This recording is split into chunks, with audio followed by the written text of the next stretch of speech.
आऊज़ुबिल्लाहि मिनश्शैतानिर्रजीम बिस्मिल्लाहिर्रहमानिर्रहीम अस्सलाम वालेकुम। कैंसर का देसी इलाज धमासा, संबलू बोटी और हल्दी से कैंसर का कामयाब इलाज। किसी भी किस्म के ब्लड कैंसर, थैलेसेमिया, अट्रा, एनीमिया, कील, मुहासी, छाइयाँ और खून से मुताल्लिक़ तमाम दीगर अमराज में धमासा अकेला ही काफ़ी है।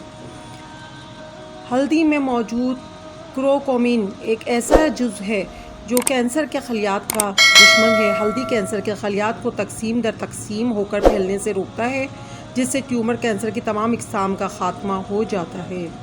सुंबलू भी एक बूटी है जिसके बारे में आपको तफसील से मैं आगे बताऊंगी अगली वीडियो में। ताज़ा धमासा बूटी की मुट्ठी भर सब्ज़ शाखें अच्छी तरह नीम गर्म नमकीन पानी में धोकर चटनी की तरह बना लें। फिर सरदाई की तरह घोटा लगाकर गूंदे हुए आटे की तरह कर लें। फिर इसमें पानी बढ़ाते हुए घोटा लगाते जाएं हत्ता कि लंगड़ी पानी से भर जाए। इस पानी को मोटी छलनी से छान लें। इसका एक बड़ा कप या गिलास सुबह, दोपहर, शाम खाने के बाद पिलाएं। या अगर ताज़ा धमासा ना मिले तो फिर का फूलों, पत्तों, बीजों समेत सफ़ूफ बनाकर कपड़े से छान कर निफ्स छोटी चम्मच धमासा सफ़ूफ और 7 निफ्स छोटी चम्मच सुंबलू सफ़ूफ को 1 कप पानी गिलास नीम गर्म पानी में रात को भिगोकर सुबह नाश्ते के बाद ये पानी पी लें। सुबह फिर इस तरह भिगोकर शाम को पी लें। नंबर 2, आधी छोटी चम्मच धमासा सफ़ूफ और 1/4 चम्मच सुंबलू बूटी की जड़ के छिलके का सफ़ूफ का हल्की आंच पर कहवा बनाकर नॉर्मल दर्जे हरारत पर लाकर सुबह व शाम खाली पेट पी लें। फाइब्राइड्स, पानी की थैलियों और रहम या बेज़ादानी के लिए मुफीद है।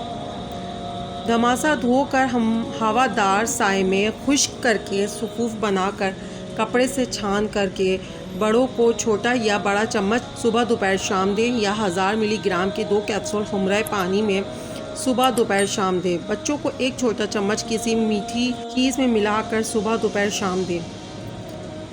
धमासा सफ़ूफ 2 हिस्से, सुंबलू सफ़ूफ 1 हिस्सा, असली हल्दी आधा हिस्सा मिलाकर 500 मिलीग्राम कैप्सूल सुबह शाम बाद ग़िज़ा नीम गर्म दूध से दें।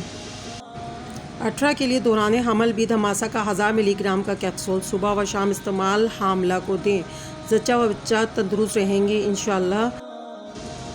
अगर खुश्की बढ़ती महसूस हो तो मिकदार कम कर दें, लेकिन इस्तेमाल जारी रखें। जब आपका मैदा खाली हो तो इसे कभी ना निकले, बल्कि इसे अपने खाने के दौरान या खाना ख़त्म करने के फ़ौरन बाद खाएँ। बासूरत दीगर इससे मैदे का कोई मसला हो सकता है।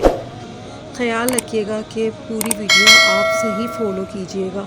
रोज़ाना की ज़िंदगी में लीमू का जूस इस्तेमाल करें, रेशेदार ग़िज़ा इस्तेमाल करें, विटामिन B9 और B18 की मिकदार बढ़ाएं, एंटीऑक्सीडेंट विटामिन्स का इस्तेमाल करें, मतवाज़न ग़िज़ा खाएं, सब्ज़ कहवा पीना मामूल बनाएं, रोज़मर्रा की ज़िंदगी के अंदर पानी खूब पिएं, कैल्शियम और विटामिन D खाएं, यहाँ महदूद कैलोरीज़ लें, बाकायदा जिस्मानी वर्जिश, ऑक्सीजन थेरेपी यानी मेडिटेशन, और साथ में सूरह रहमान थेरेपी, और साथ में रेखी से कैंसर का इलाज भी करें।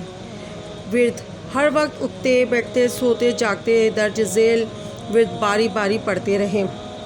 रब्बी इन्नी मग़लूबुन फंतसिर, या हय्यो या क़य्यूम बिरहमतिका अस्तग़ीस, ला हौला वला कुव्वता इल्ला बिल्लाहिल अलिय्यिल अज़ीम, या अल्लाहु या रहमानु या रहीम।